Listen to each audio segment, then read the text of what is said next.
Eu cumprimento Vossa Excelência, ambos, pelos pronunciamentos, o senador Humberto Costa pela questão dos mais médicos, o senador Lazier valorizando o voto.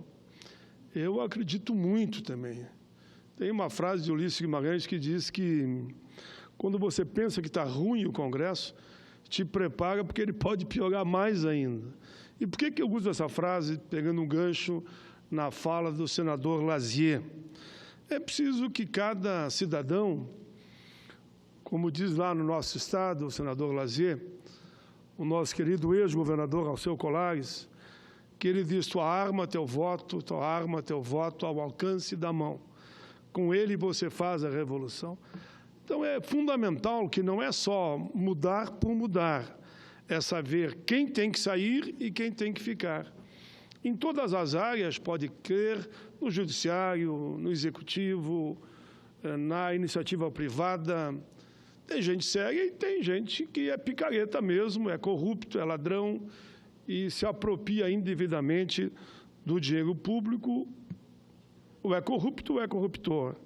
Por isso que é fundamental acompanhar o voto de cada deputado, de cada senador, e na hora de ir à urna, votar consciente naqueles que fazem o bem sem olhar a quem, e não aqueles que se elegem para fazer o mal e só pensar em enriquecer, enriquecer, enriquecer sem limite. Quando, pelo outro lado, nós sabemos que a situação da população brasileira é preocupante. Eu ouvi ontem, mais uma vez, um dado, que 6 pessoas nesse país detêm o correspondente à riqueza que os mais pobres somam 100 milhões. Quer dizer, 100 milhões de pessoas não ganham o que ganha 6 pessoas nesse país, chamadas 6 grandes famílias. É um dos países da maior concentração de renda do mundo. Ora, e quanto mais eles retiram os programas sociais, mais aumenta a concentração da renda. Eu vou falar aqui da Previdência, que eu espero que esse governo, que no mínimo de bom senso, não bote em votação essa proposta que penaliza principalmente as mulheres, que vão ter que trabalhar 10 anos a mais no tempo de contribuição, porque ela sai de 30 para 40 anos de contribuição. O homem sai de 35 para 40. O homem não vai trabalhar 5 anos a mais, mas a mulher 10 anos a mais. E na idade, o homem vai ter mais 5 anos, porque hoje é 60, ele vai para 65, e a mulher, que hoje é 55, vai para 62, perde de novo. 7 anos a mais para a mulher e 5 anos para o homem. Onde está o problema da Previdência? Por isso nós instalamos uma CPI. A CPI da verdade, que assim, tanto eu como o relator, eu presidi a CPI, Hélio José foi o relator, e eu vou dar aqui alguns dados, e vou dar, para fazer até a justiça. A gente reclama muito que a imprensa não divulgou os dados da CPI, mas eu fiz um artigo chamado Ousadia e Verdade sobre a CPI da Previdência, e foi publicado hoje no jornal O Globo. Foi feito contraponto, mas isso, para mim, não tem problema nenhum.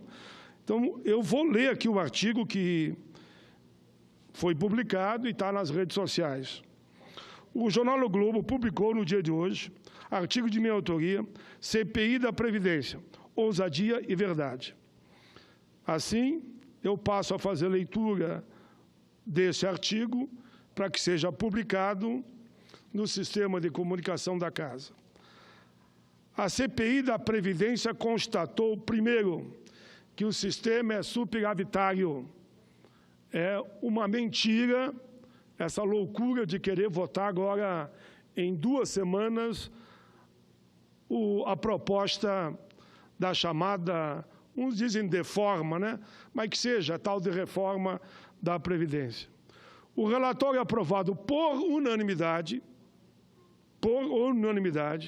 senadores da base do governo e da oposição, inclusive estava lá o líder do governo, que também votou, desconstrói os discursos de que ela é deficitária e que em pouco tempo não haverá dinheiro. Portanto, a reforma é desnecessária. Vamos aos números. Entre 2000 e 2015, o superávit da Previdência, e eu digo, venho aqui à tribuna e digo que isso aqui não é verdade, digam que é falácia, digam que é mentira. Vamos fazer uma sessão temática aqui para ver, então, quem está com a verdade. Entre 2000 e 2015, o superávit foi de 821 bilhões. Se atualizássemos pela taxa Selic, sabe quanto nós teríamos hoje, só nesse período? 2,1 trilhões. Nos últimos 20 anos, devido a desvio, sonegação e dívida dos grandão que não pagam, aí vem grandes bancos, grandes empresas, deixaram de entrar nos cofres da Previdência mais de 3 trilhões.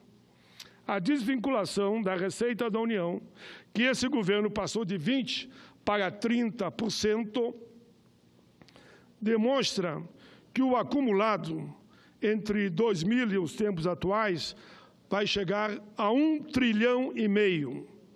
1,5 trilhão. O TCU estima que a perda só em fraudes, sonegação, é de 56 bilhões ano. Pela CPI, chegamos a 115 bilhões. Segundo o estudo apresentado à comissão, a sonegação também decorre da falta de registro de empregados assalariados. Em 2014, foi de 41 bilhões o valor que perdemos. Já a apropriação indébita, que é a mais grave para mim de todas, 125 bilhões em 4 anos, cada 4 anos. O que é isso? Os empregadores descontam do trabalhador e não repassam para a Previdência. Se pegarmos os últimos 20 anos, dá mais de 600 bilhões de reais. Atualizado a valores de hoje, dá mais do que 600 bilhões de reais. Temos também as desonerações. Nos últimos 10, só vamos pegar aqui, mas que triplicaram, chegando a 143 bilhões em 2016, contra 45 milhões em 2007. O Refis é um outro programa malandro, picareta, para parcelar as dívidas tributárias dos grandes devedores.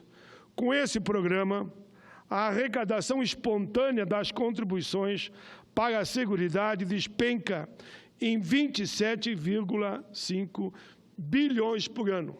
Veja bem, com o tal de Refis, que os caras dizem, devo, não nego, não pago, estou discutindo na Justiça e esperando o perdão do Congresso. Perdemos 27,5 bilhões por ano.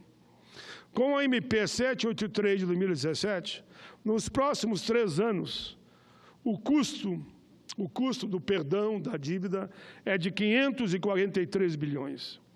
Os problemas da Previdência não é o culpado o servidor, não. Não é o trabalhador. Não é o trabalhador rural. Não é a pequena e microempresa. Os problemas da Previdência são má gestão e administração, falta de fiscalização, cobrança de devedores e sonegadores, anistia àqueles que não pagam, corrupção e, principalmente, que todo o dinheiro arrecadado não seja utilizado para outros fins. Dinheiro da Previdência, governo Temer, tem que ficar na Previdência. Mas a CPI, além de identificar os problemas, também fez sugestões para aperfeiçoar o sistema. Extinção da DRU, compensação em relação aos benefícios sociais, revisão do benefício da prescrição depois de 5 anos. Veja, eles não devem, não pagam, e cada 5 anos prescreve. Passando no mínimo a ser igual à carência do trabalhador, que tem que ser no mínimo 15 anos. A alteração, ampliação do teto para 10 salário mínimo, como manda a Constituição, porque hoje 10 virou 5 salário de referência. Revisão das anistias e parcelamento de crédito, revisão do modelo atual para ter clareza das receitas e despesas, e auditoria da dívida pública. A incompetência para colocar em prática um verdadeiro projeto de nação para o país, com desenvolvimento sustentável e respeito aos direitos sociais e trabalhistas, levou o governo a assaltar cada vez mais a Previdência, ou seja, a galinha dos ovos de ouro da União, a Previdência Social. A CPI é um divisor de águas. Os governos terão que beber desta fonte. O seu resultado é de extrema importância para o aprimoramento da nossa democracia, cidadania e distribuição de renda. Esse é o artigo que foi publicado hoje no jornal O Globo. Eu peço a todos que leiam, está na minha página também, demonstrando que esta sangria, esse desespero do governo de querer votar comprando voto, expondo cada vez mais deputados e senadores, demonstrando que vai aprovar na marra, não importa se tem déficit ou não tem déficit, ainda já assume, baseado na CPI, que tem superávit, então ele diz, não, mas nós precisamos pegar esse dinheiro para a saúde, para a segurança, para a educação, e por aí vai. E começa a chamar os servidores públicos de tudo um pouco. Por quê? Talvez tenha sido porque os profissionais da Fazenda, os profissionais que são auditores, nos ajudaram nesses dados. Os procuradores, os promotores, juízes, nos ajudaram a montar o relatório final da CPI. O relator foi o senador Hélio José e eu fui o presidente. Agora, então, começam a atacar dia e noite servidor, dizendo que o servidor não trabalha, que ganha muito e se aposenta cedo. Mentem. Porque já há uma lei de quase 10 anos atrás que diz que o servidor só pode se aposentar, os que entrarem no sistema, desde 10 anos atrás, pelo regime geral da Previdência, como teto, que é em torno de 5.500. Servidores públicos passaram de 11% para 14%. Os servidores públicos são os únicos que, mesmo depois de aposentado, continuam a pagar a Previdência.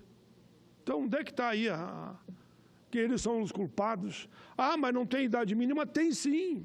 É a mesma do regime geral, que é a fórmula 85-95, é usada para o servidor e usada para o trabalhador.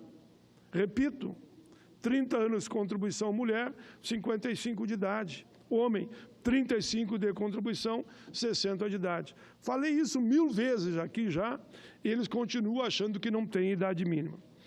Mas, senhor presidente, um outro tema que me preocupa muito, muito, muito, e todos sabem, é a situação das pessoas com deficiência.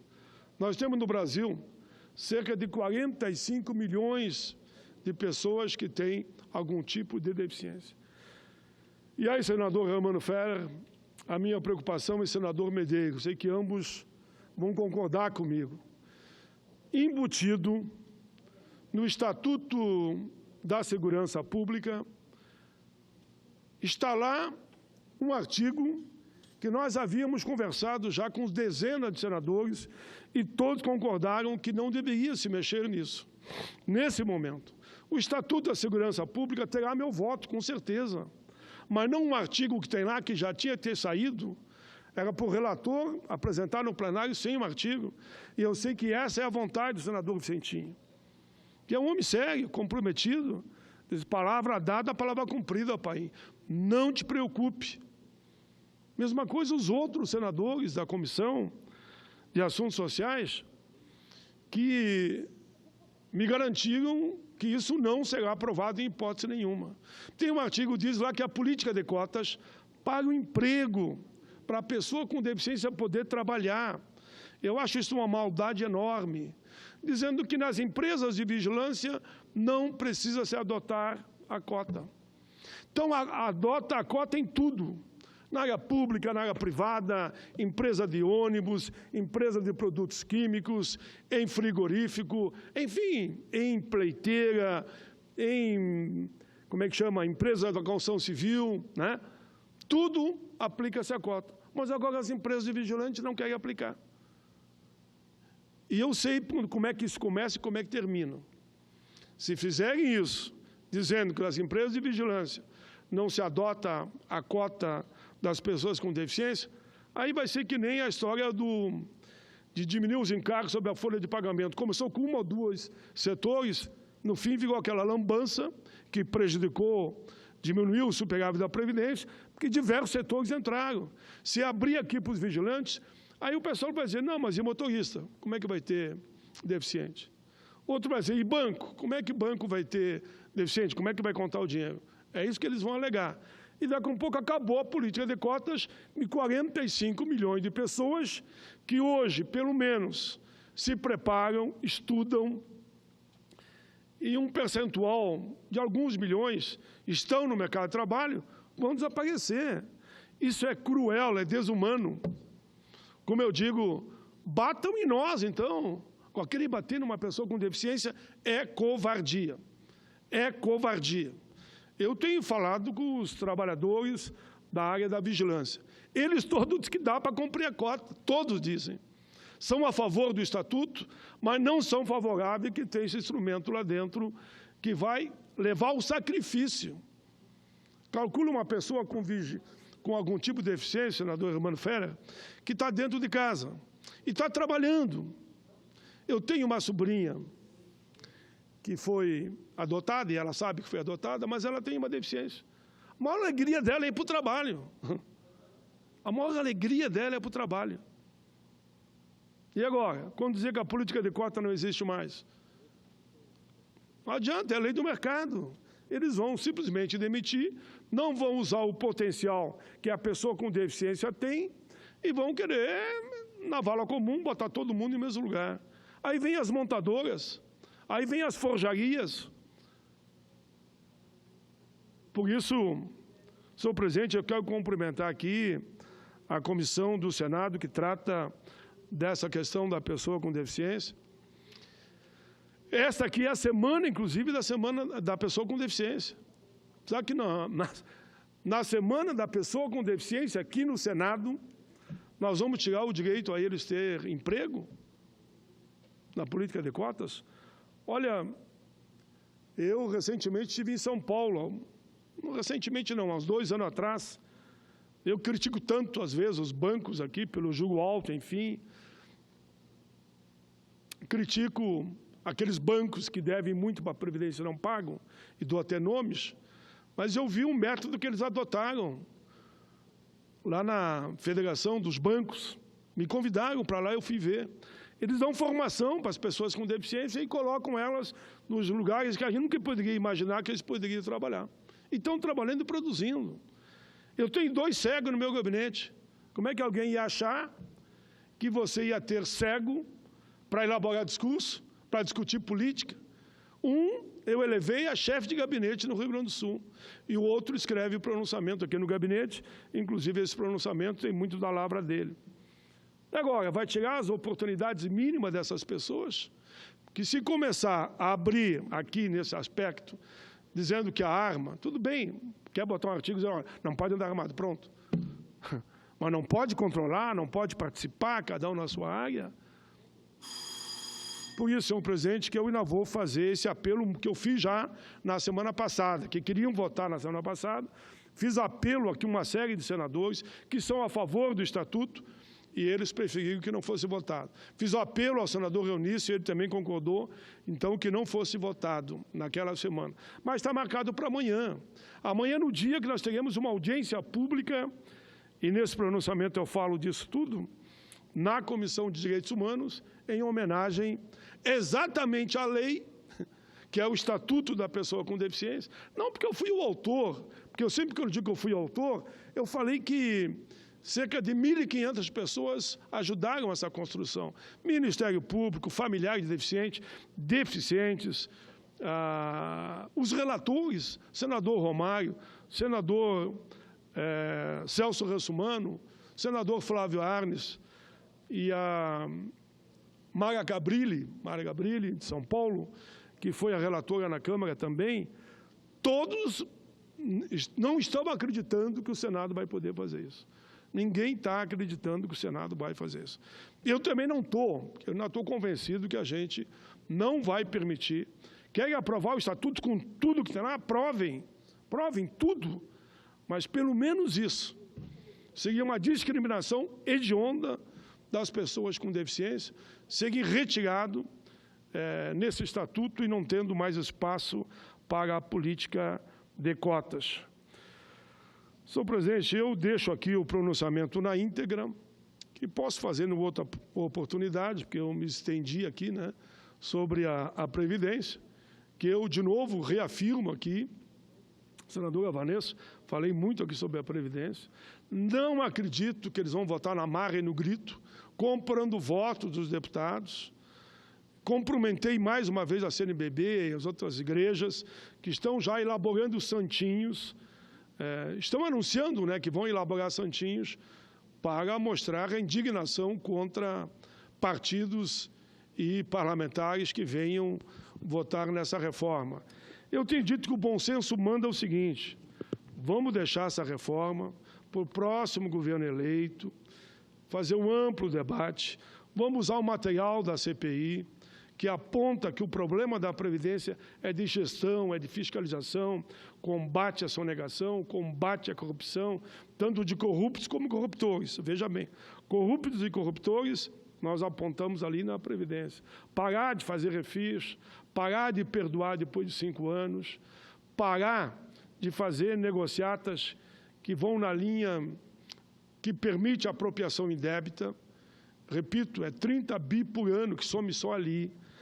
E não acontece nada para esses. Vamos dar estrutura para o Ministério da Fazenda, para os procuradores da Fazenda, para os auditores fiscais executar.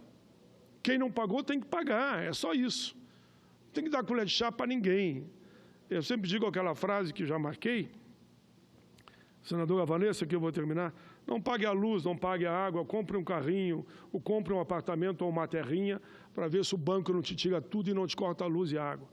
Manda cortar a luz e a água e tudo.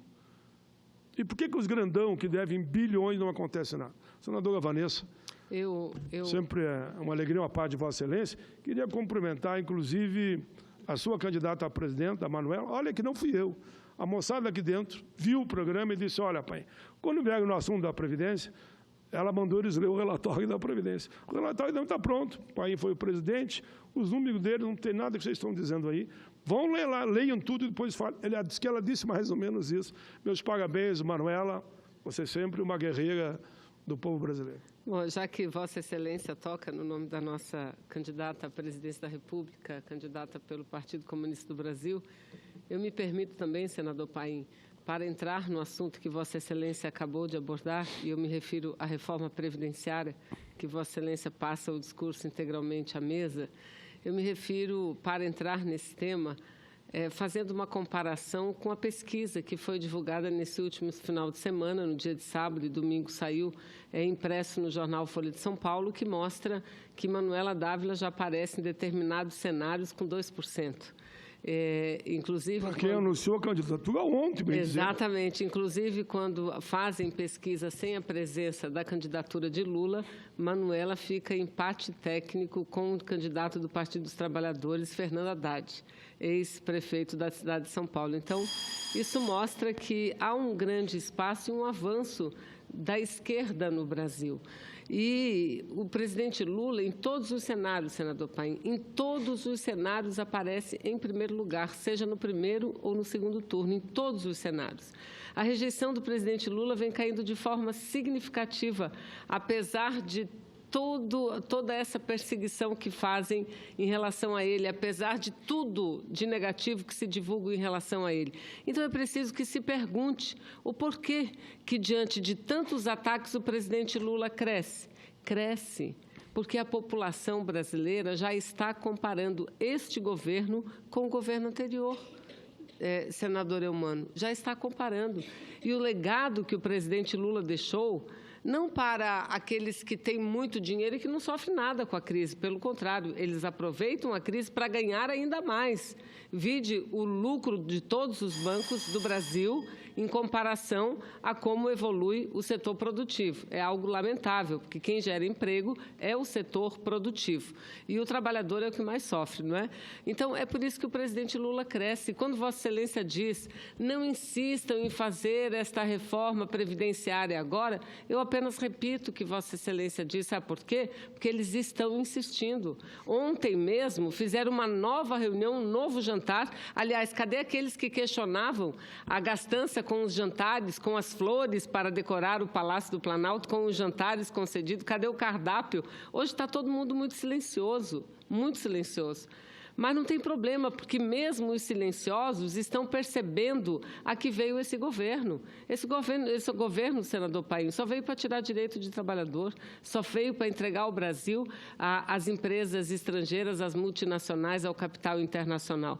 Então, Vossa Excelência tem razão, não dá. Chega a ser assim, abominável a gente ver esses discursos mentirosos, pagos com o dinheiro do povo, sobre a necessidade, entre aspas, da reforma previdenciária e, ao mesmo tempo, novas leis entrando aqui que beneficiam o grande capital, que tiram recursos do cofre do Estado e, pior, do cofre da Previdência.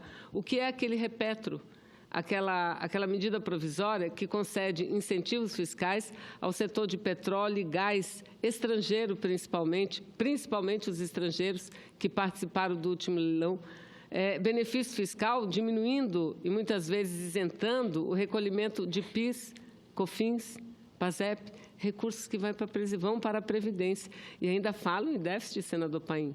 É lamentável, não é? Então, quero mais uma vez cumprimentar a Vossa Excelência pelo pronunciamento e dizer, eles que não ousem querer adiantar ou votar, iniciar a votação da reforma da Previdência, nem agora e nem no ano que vem, porque a nossa tarefa agora é mudar a reforma trabalhista e na previdenciária nós não podemos permitir que entre.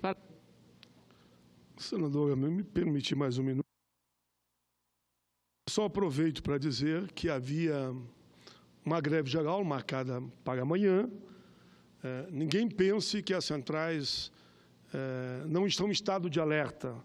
Eles resolveram, e é o movimento sindical que decidiu, não foi nós, eles resolveram que amanhã será um grande dia de mobilização, será um dia de caminhadas, de reuniões, de protesto, mas que a qualquer momento, se a reforma for colocada no dia anterior, como ia ser o caso, previu votar o dia 6, a greve seria para o dia 5.